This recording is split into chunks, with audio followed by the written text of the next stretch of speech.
How are y'all doing? Good? A little drier in here? A little cooler?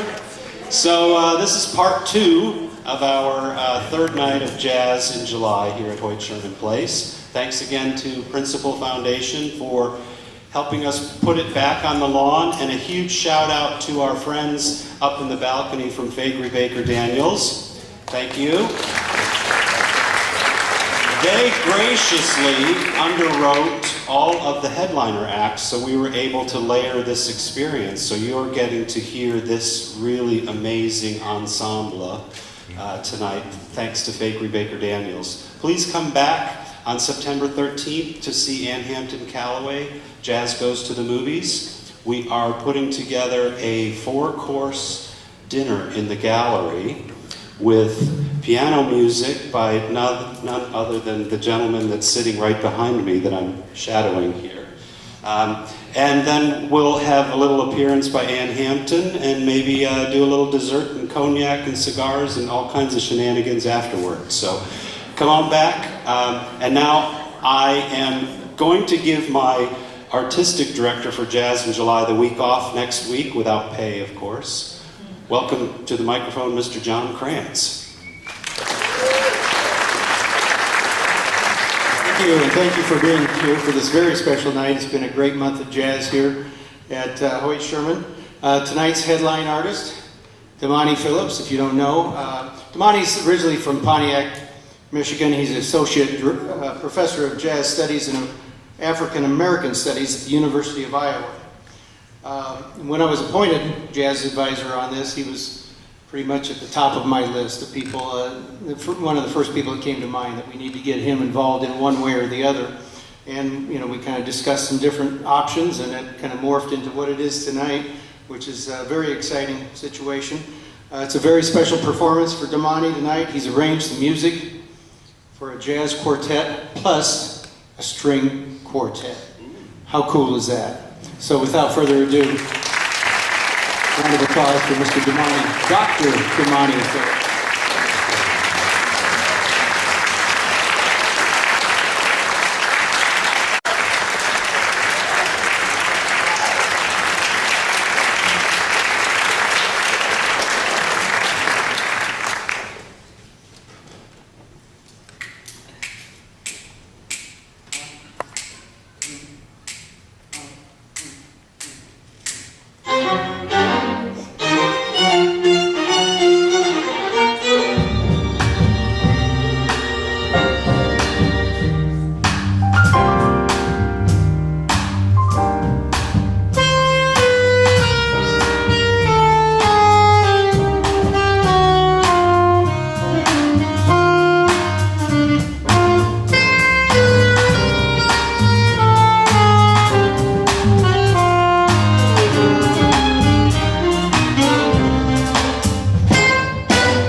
Thanks, folk. Oh, sorry, that mic's a little bit hot. My fault.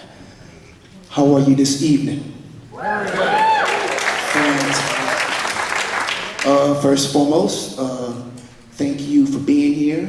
Without you being in the audience, none of this really matters all that much. So thank you for making the time to come and hang out with us. This is an unusual group in that I don't get to play with this ensemble all that often, so I am eternally grateful for the opportunity provided by John Krantz and Robert Warren from here at Hoyt Sherman, and the folks at Jazz in July for allowing this to happen. I greatly appreciate it, and I'm pretty sure the musicians who are up here on stage with me appreciate it too. So let's have a round of applause for these guys for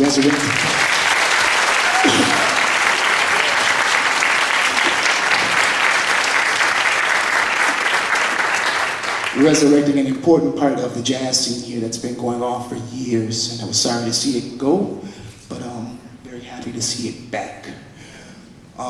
So before we get on, yeah, absolutely. I'll slowly but surely introduce the folks in the group to you over the course of the performance. That first tune you may have recognized in some way, shape, or form. That is written by DRUMS.A, and that is his march from Carmen, called Habanera. My arrangement of it, of course, which I just call Carmen. The next tune that we're going to do for you is an original that I wrote some time ago for someone who I had strong feelings for. And oddly enough, as it certainly goes, when I write a tune for somebody, it goes south. But the tune turned out pretty good, so I'm not mad about it. Got something out of that. So as you probably figured, I stopped writing tunes for people. It's almost like that's the kiss of death. So this is my tune entitled Destiny's Eyes.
folks. Once again, my tune, Destiny's Eyes.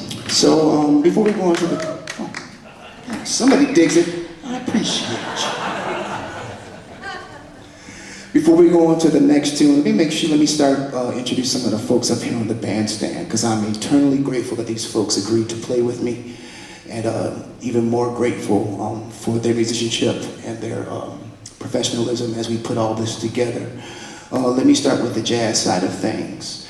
Back here on the piano, for those of you folks who are out there on the lawn for the early show, listening to the Chris Oates quartet, this gentleman here needs no introduction, but for those folks who are new to the room, let me do this formally. By the way, big round of applause for the Chris Oates quintet who lit it up out there.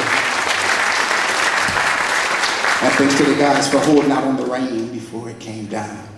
But without further ado, let me introduce to you Mr. Tanner Taylor on the piano.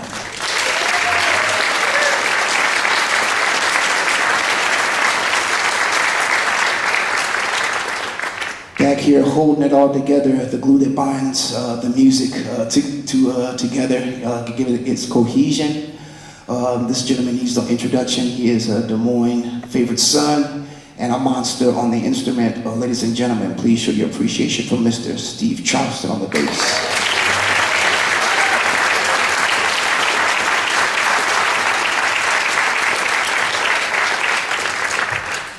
And back on the drums, a fellow Eastern Iowa person, just the two of us. Everyone else is from the Des Moines area. A monster on the drums, and also a fantastically bright mind when it comes to education and politics. It's been a real pleasure to have him on the bandstand with us, and happy to have someone else from the East Side over here hanging out with us. Ladies and gentlemen, this is Mr. Eric Thompson on the drums.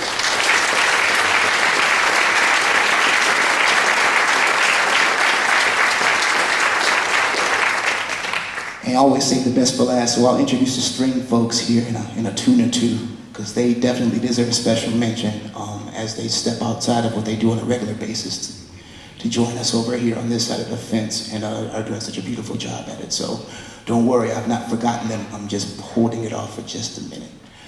So the next tune we're going to do for you is one written by saxophonist Kenny Garrett. This is a tune of his that I ran across a very long time ago, and very few people end up playing it. And so when the time came for me to put together these arrangements for this, the album that most of this stuff appears on, which we'll talk about later, I needed to find a way to get this into the fold. And so this is my arrangement of Kenny Garrett's tune from his album Black Hope, if I'm not mistaken. And it's entitled Spanish Go Round.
once again Kenny Garrett's Spanish Go Round. You know, I'm going to introduce the strings on this one because they are such an integral part of what makes it function.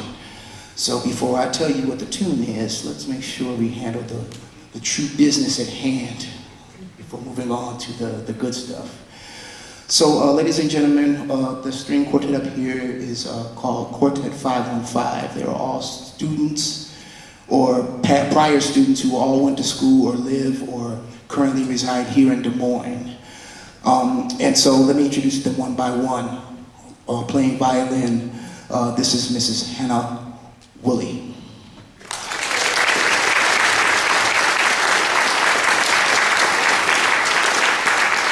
Right next to her, we have Miss Nina Lou.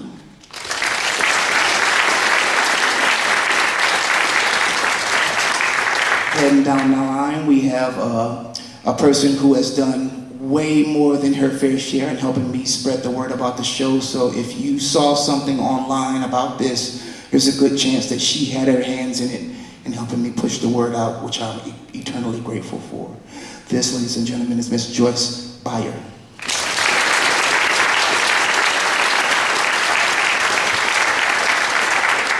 And holding down the bottom in the string section, ladies and gentlemen, Mr. Paul Virgilio.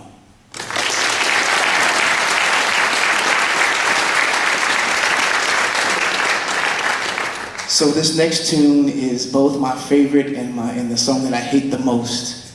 And I'll tell you why. It's my favorite because it is stupidly beautiful. Stupidly beautiful. And it's one of those tunes that no matter how hard I try, I don't think I'll ever really, truly learn how to play it well.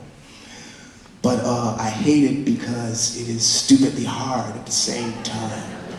And it is one of those tunes that will embarrass you real quick if your chi is not strong.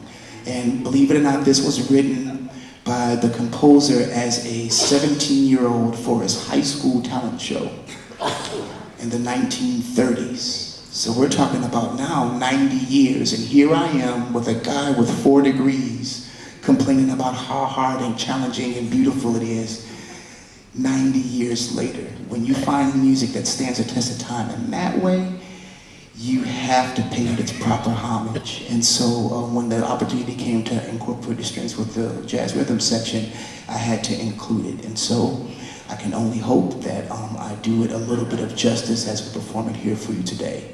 This is a song written by Billy Strayhorn, writing partner with Duke Ellington for many years. And this is his tune entitled Lush Life.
Thanks, folks. Once again, Billy Strayhorn's Lush Life. Isn't that nuts? For a teenager?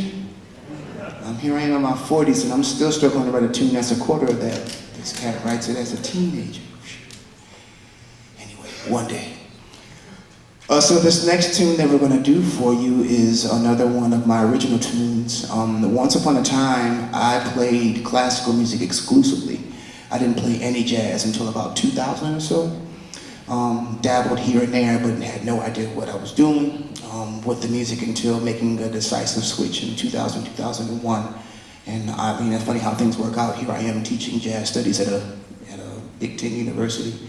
But your path isn't necessarily the straight one, but you get to where you're supposed to get to in the time that you're supposed to get there. So as I made the switch to jazz music, I began to, in a little way, in a roundabout way, miss some of the classical music that I used to play.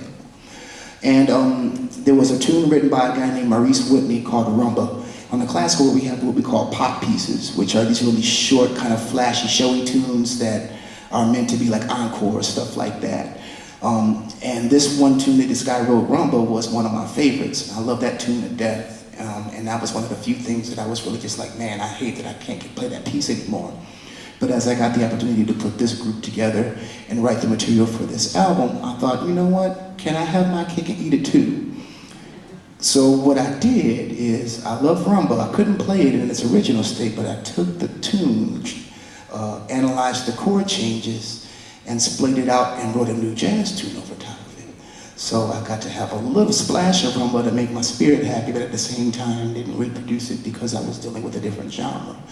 And so this is the outcome of that experiment of trying to keep myself connected in some way, shape, or form to that classical tradition and that repertoire, while still moving on and looking forward to what was evidently destined to be my future. And so this tune is one of my compositions entitled Nothing Seems Pretty Anymore.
folks, once again, my tune, Nothing Seems Pretty Anymore.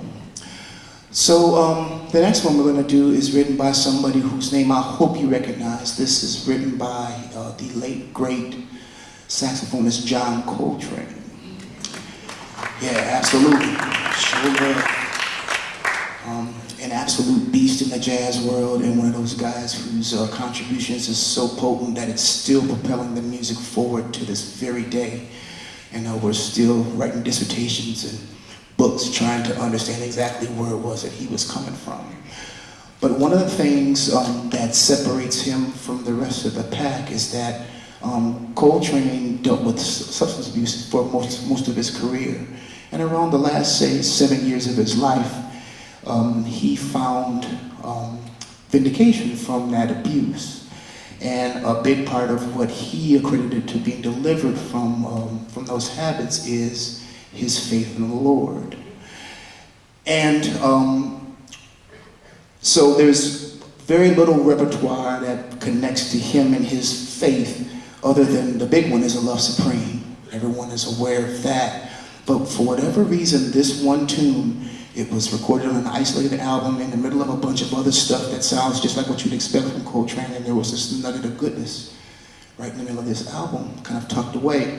And oddly enough, I didn't hear it from him. I heard it through Kenny Garrett's music, and then backtracked and found the Coltrane original.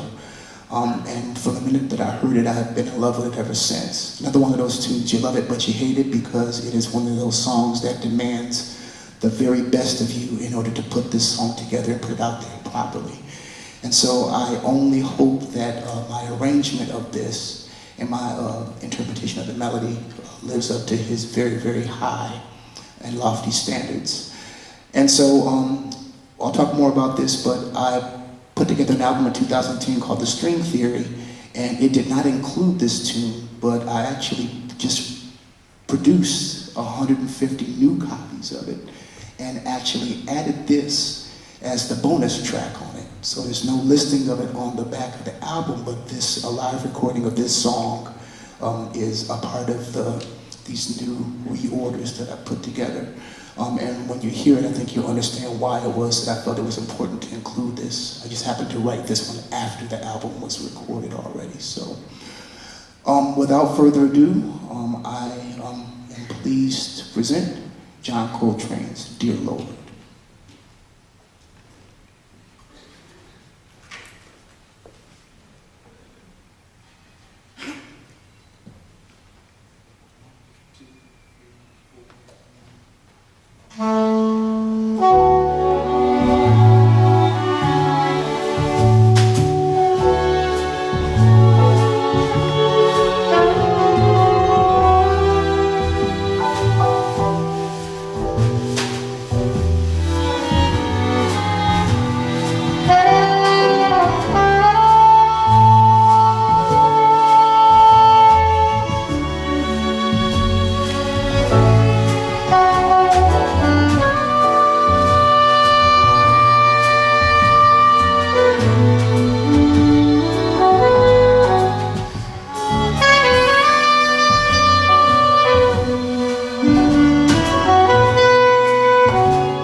Isn't that something else? Sweet Jesus. Well, I didn't mean that literally and figuratively. Sweet Jesus. One day I will get it right. One day. But until then, the struggle continues. So we've got 2 more for you, and then we'll send you on your way. One more time, let me make sure I introduce the gentlemen, ladies and gentlemen, and the band to you. Back here on piano, Mr. Tanner Taylor. On bass, Mr. Steve Charleston. Handling business on the drums, Mr. Eric Thompson. Once again, Quartet 515, Ms. Hannah Woolley on violin. Ms. Nina Lou on violin. Ms. Joyce Byer on viola. And Mr. Paul Virgilio on the cello. Did I get those right? What? Inside joke, I wrestle with pronunciation of names, and my name's Damani, and it gets slaughtered on a regular, so I'm very, very proud that I did not return the favor that I usually have pointed towards me when it comes to Damani? Yeah, okay. So, next tune that we're going to play for you is another one of my originals. I wish that I could say that this was some kind of a long, elaborate story in terms of how this tune came about. But you know what? This was the very first tune that I ever wrote, and I wish that there was some kind of a long work process behind it, some methodical thing that I could tell you about and dazzle you with. But it literally was a gift. I have no idea, but I used to be a runner, and the tune just fell into my head, and I could not get rid of it. I have no idea where it comes from. I wasn't listening to any Latin-based music at that time. It was sometimes melodies are just given to you, and with the hopes that you'll do something productive and positive with it. And so this project seemed to be a perfect landing place for it, and it literally has turned out to be my first tune, and perhaps my favorite tune that I've ever written over the past 15 years or so. So this is my composition entitled Spanish Kiss.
Thanks, folks. Once again, my composition entitled Spanish Kiss.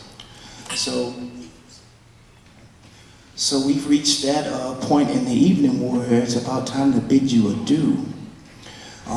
We first want to say thank you to all of you for being here, to the folks at Jazz in July, John Krantz, Robert Warren for having us. It's a very special honor to get a chance to play this material. It only happens once in a blue moon, and so I'm eternally grateful for the chance to put this stuff in the air.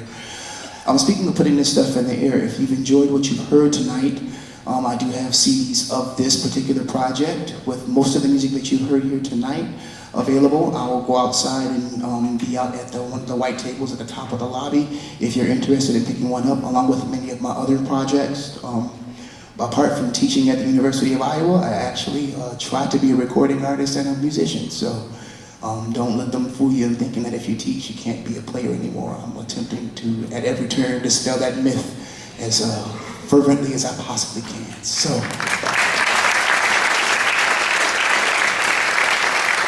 if you're interested in taking any of this stuff home with you, please come up and see me. For those folks who are technologically inclined and you don't have a CD player, like the students that land in my classes, we have download cards for those people who want to deal with the MP3 thing. But anyway, just come up and see me. Even if you don't want a CD, come up and say hello. I would love to actually have a chance to meet you and shake your hand and say thank you for being here. So, Thank you for being a teacher. Oh, no.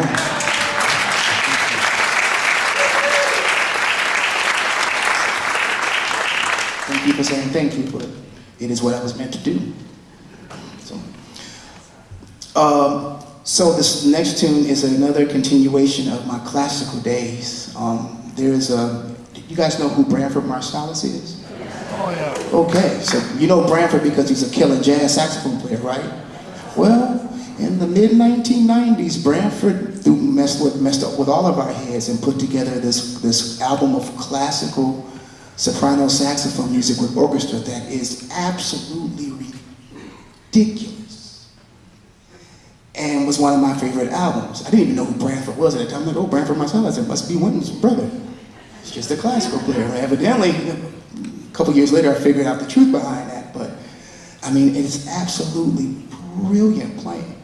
And one of the tunes on that album was Pavane for a Dead Princess by Gabrielle Fauré, one of my favorite tunes. And so again, as I've sat here with this group that's half classical, half jazz, this seemed to be the perfect place to bring those two influences together, or attempt to, in a way that works. And so this has turned out to be one of the more popular songs off of the album.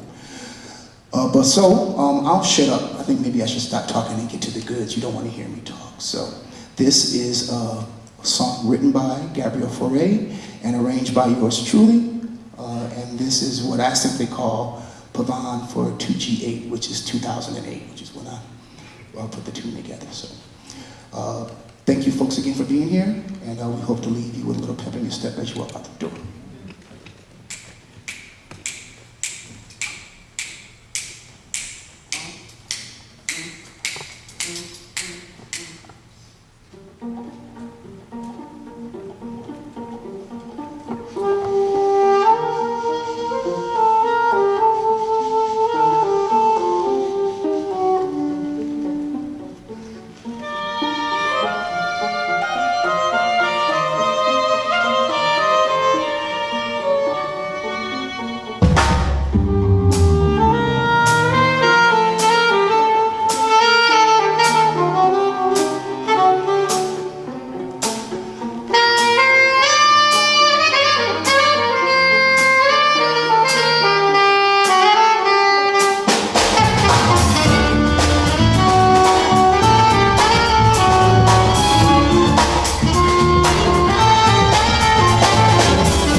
Thanks, folks. Once again, Harvard Jr. on the cello, Joyce Byer on the viola, Trina Lou on the violin, Hannah Woolley on violin, Eric Thompson on the drums, Steve Charlson on the bass, Mr. Tenor Taylor on piano. I'm Damani Phillips. Thank you folks so much for being here. We appreciate it.